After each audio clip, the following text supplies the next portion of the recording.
Well, in just 4 days, the newest Texas legislature will gavel in to begin passing new policies. And one of the most anticipated discussions this year will surround education savings accounts. But it's not clear what that will look like and how much it will cost. Our State Capitol Bureau sat down with the Texas Comptroller to see how that program could be funded.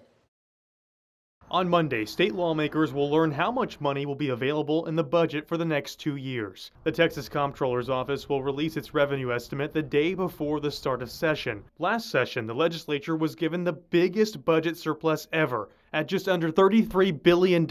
This year, the state will have another healthy surplus. Once again, the legislature here is in a very positive position to make some real kind of monumental decisions and life-changing decisions for Texans. One of those life-changing decisions will be education savings accounts. Surplus money can be used to set that program up, but there are questions on how much it could cost. I think we'll have a fully universal bill this time around, just as we did last time around. Some Republican lawmakers believe in passing a universal program for every student in Texas, but there have been Republican holdouts like State Rep. Gary Vandever. He wants to make sure any education savings account program does not impact funding for public schools. We need to be careful that we're not just looking at today, but we're looking to the future implications of this bill. The State Comptroller's office will likely be asked to stand up and manage this program if it's passed. Comptroller Glenn Hagar shared his thoughts on how the state could approach funding both an ESA program and public schools. If you're making it universal, but you're also taking one step at a time,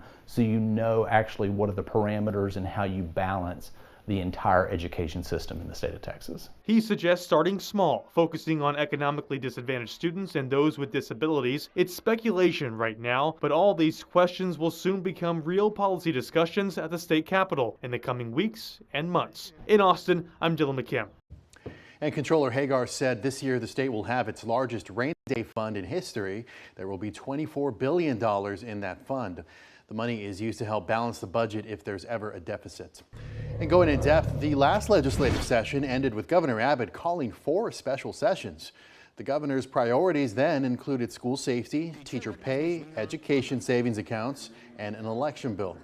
Now, one of those items passed in the House, including the savings accounts, and that left $800 million on the table meant to fund public schools.